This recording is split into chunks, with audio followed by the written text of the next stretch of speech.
Gods be damned. With that parasite in his brain, Father could wreak untold havoc in the Absolute's name. Should Baldur's Gate fall to the Absolute, every one of the coast cities will be ripe for the plucking.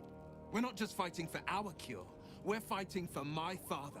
We're fighting for the Gate. We're fighting for all of Faerun.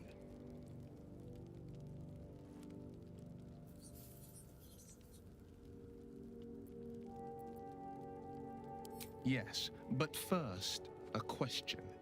If your home were under siege, what would you sacrifice to save it?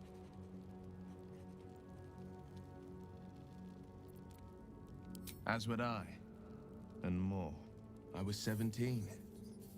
Father, older Ravengard, had just been named a Grand Duke and was called away to Elturel to help settle a dispute. That's when the Cult of the Dragon made its move. The Cult of the Dragon, a fractured religion. Some believers hold that undead dragons will inherit the world. Others worship the dragon goddess Tiamat and intend to summon her to Faerun.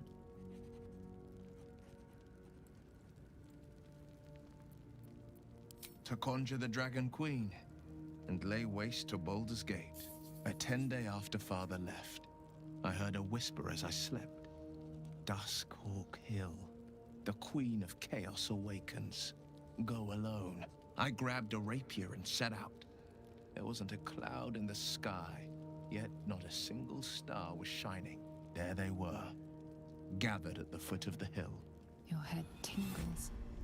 Wyll wants to show you what happened. In the looming shadow of the mount, 5 groups of 5 figures each encircle a lofty totem. Atop each totem, a dragon's head is carved, and a massive orb held in its mouth.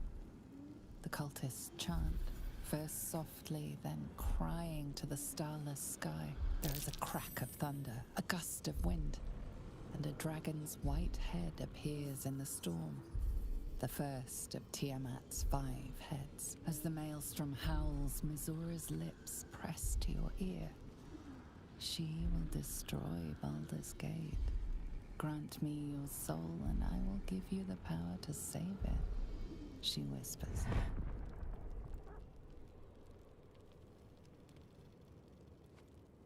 She read the terms while 2 devils stood witness, and I said yes.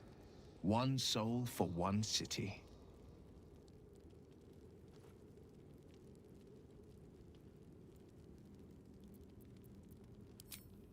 She didn't. She came on order of her mistress, Zariel. Tiamat made a play for power. Zariel had other plans. That was the most Mizora's ever said. All that mattered was that she got her prize. Another pet added to her warlock menagerie.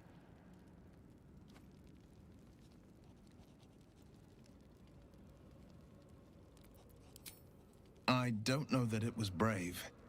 I just know that it was right. The moment I agreed, I burned with the fires of Avernus and oozed the rot of Dis. The cultists choked on our poisons and burned from our flames. And when we were done, all that remained were 5 grayed orbs atop a pile of ash. My soul was bound, and my lips were sealed.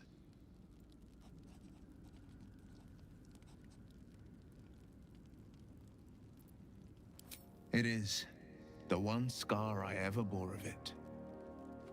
Mizora replaced it with a sending stone. She uses it to track my location and speak from a distance. I could flee to the spine of the world or the depths of the lower dark and still never shake her. He returned to an unsuspecting city and a wayward son with a smirking devil at his side. I tried to tell him the truth, but my mouth couldn't form the words. I'd led him to the battlefield, but Mizora had swept it clean. I showed him my stone eye, but he only turned away. After, he said only one word: go. So I did. I don't know that it was brave. I just know that it was right. I understand.